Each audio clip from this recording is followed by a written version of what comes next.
Hi, honey. I am so glad you're here. You decided that you want to take care of yourself during your postpartum, and that's something that took me years. So I want to congratulate you for taking that big step to acknowledging your value. You are the heart of your family. Whether you're not pregnant yet or you're already in your third trimester about to give birth, know that your role cannot be filled by anybody else. So your care and your recovery is not a luxury. It is an absolute necessity. I was pregnant with my fourth child when I heard about moon nannies. What is a moon nanny? If anybody has heard about this, it comes from Asian cultures, from China. It's present in many cultures. And their role is to take care of the mother, to nourish her with very specific recipes, very specific nourishment, so that it is very easy for your body to recover after having brought to the world this baby. Oh, thank you. And so I started wondering, what if I had a moon nanny? So I started asking, I don't know, how much could it be worth? And so I asked somebody who made it the investment, and it was like $10,000 for, I don't know how many months. But that number was in my head, and I was like, how am I going to find this money? So this is where I come to you with this guide. I had 3 kids. At the time, there were 5, 4, and 2 and year-olds, girls, and I was having my baby, and there was no way with all the costs and all the expenses, there was no way we could find that money. But then something happened. I felt deeply worthy. I knew that this was something that I deserved, not just for me, but for everybody, and I made the case. And so I'm going to share with you in the guide the actual content, all of the language I used. You can just use it for yourself, for why this matters, for why this is a huge, important problem, not just for you individually, but this is a huge problem for the world and society. The thing is that when a baby is born, you are born too. So I want you to know this. You should receive as much support as that newborn baby. You should receive as much support as much nourishment and loving and that being held. And if your mother is not able to do it, not there, not physically there, not psychologically there, not mentally there, for whatever reasons, other people can step in. And this is where I started imagining and creating the hybrid modern village. And so I did one important thing. I decided I was worthy of it. I decided that because I wasn't going to be able, I didn't want to put my health on the line. So I was actually, at the time I was working, I was pregnant, but I knew that stress is not good. So I wasn't going to work more, even though I did hustle a bit to get to the finish line before giving birth. But so I wanted to have a very healthy pregnancy and restful and relaxed as possible. But then I did something amazing. I released my mother from all of the blame and anger and frustration I had that I felt like she wasn't willing. She just couldn't see that I needed her. And when I released my mother and I realized she doesn't even know, because she didn't get her mother to help her during postpartum. So she doesn't know what I need because she didn't get it. Her mother didn't give her what she needed because her mother didn't get it. And her mother, and right? Like all of these ancestors, we've been passing on generations for generations. And so I decided it ends with me. This is the birth of the dragon mother. So if you decide it ends with you, and all of these cycles of self-abandonment end with you, then you're in the right place. And I'll tell you exactly in this guide how to do it. Very simple. I had friends nearby me and I had friends away from me. I think it's a very common for many of us to have friends that love us, that we worked with, that we haven't been in touch with for a long time. Invite them in to support you in your village. Forget about the baby shower. If somebody wants to throw you a baby shower, amazing. I never had a baby shower thrown, and it was killing me inside. I was like, oh my God, poor me. We're moving on. The modern hybrid village appears the moment you stop pitying yourself. So I stopped that. I stopped feeling pity. I stopped feeling sorry for myself.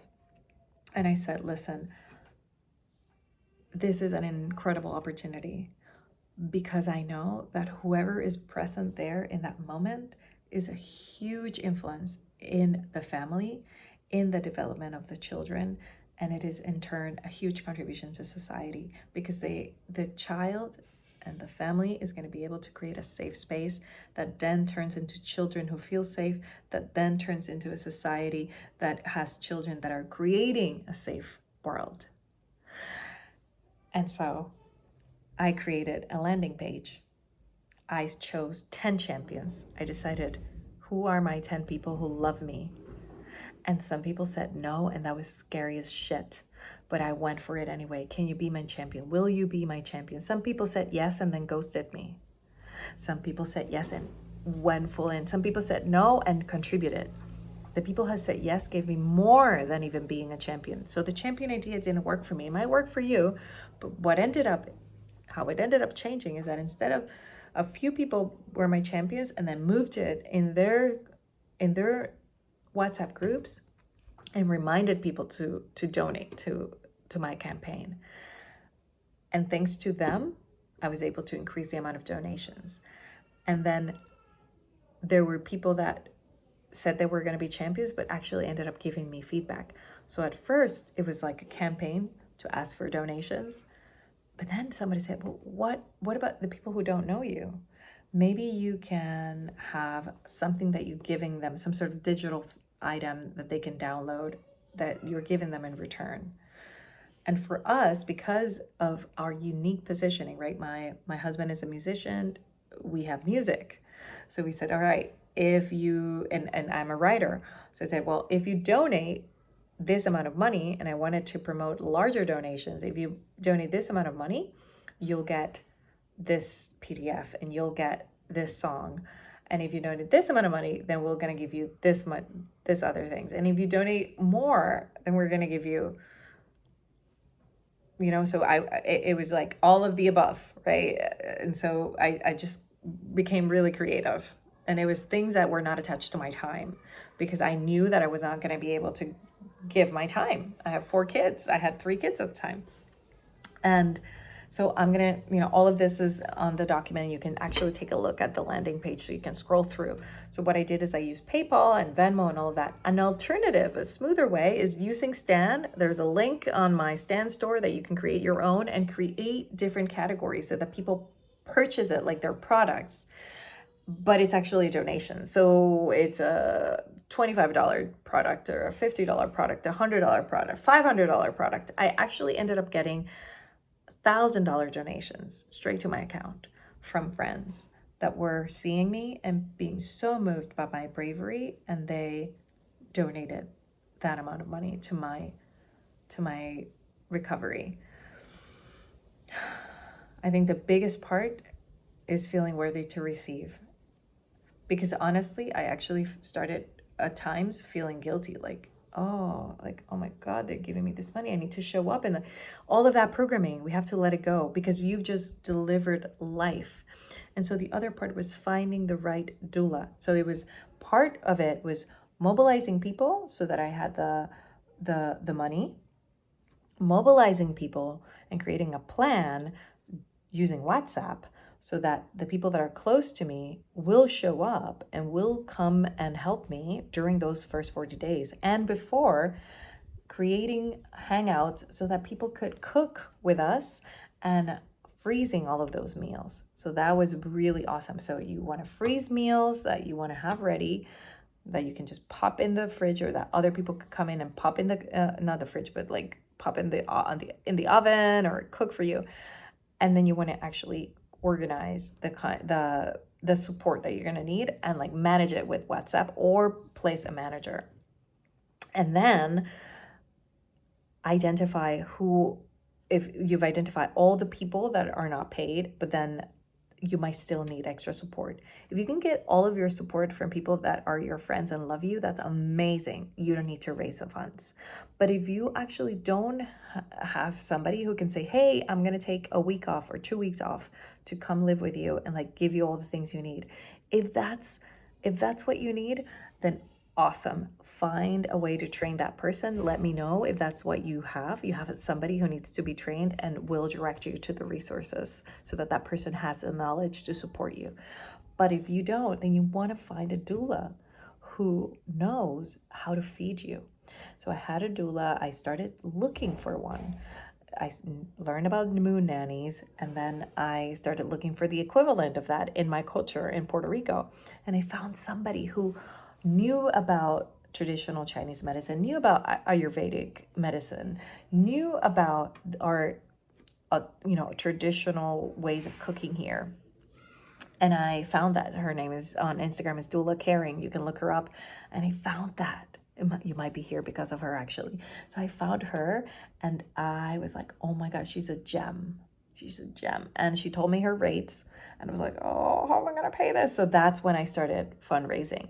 But I actually had to decide before hiring her, I had to decide that the money was going to appear. And that was key. I decided that the money was going to appear somehow. But then I had to pay for childcare as well. So I had that expense. And I had the expense of house care because I also had to pay somebody to clean the house. And then I had the doula, my support. So all of the fundraising went to cover all of that. And then at some point, she actually ended up signing up for another client. So she couldn't be with me for the full 40 days. And then another amazing woman appeared. I started looking. I was like, oh my God, where am I going to? And then Nilmari, it's so crazy. You can't make this up. She's a freaking New York City fashion model whose passion work is being a doula. And so she came, and while she didn't have the kind of, all the Ayurvedic and blah, blah, blah, all this knowledge, Nicole had already done all of that for the beginning of my postpartum. And so Nilmari could come in and step in. And then I could tell her, like, cook this for me, cook that for me, because Nicole had already sort of set the foundation. So it was perfect. And then I had the money started appearing. It didn't appear all at once. And so it was like the donations would come in. And so I would send people reminders. So it was a key component was landing page for your friends, and then sharing that landing page with direct messages through WhatsApp and WhatsApp little video notes to remind them. And no, a lot of people don't know how to say no, so they'll ghost you, and that's okay. Some people were like, I have my resources elsewhere. And I was like, all right, cool. Do you like whatever? Good luck. And so, you'll find people that just cannot deal with your level of vulnerability. And that's part of the flexing, right? It's very vulnerable to ask for help. So what I want you to know is that you're deciding to ask for help is building a new future in which you end the cycle of self-abandonment for mothers. And you begin, your choice now releases future mothers in your entire family system from continuing to perpetuate the self-abandonment issue, which is a huge incoherence that we've inherited. So you are amazing, and I want to congratulate you, and I want you to give yourself a huge hug because you did this. And I cannot wait to be with you every step of the way.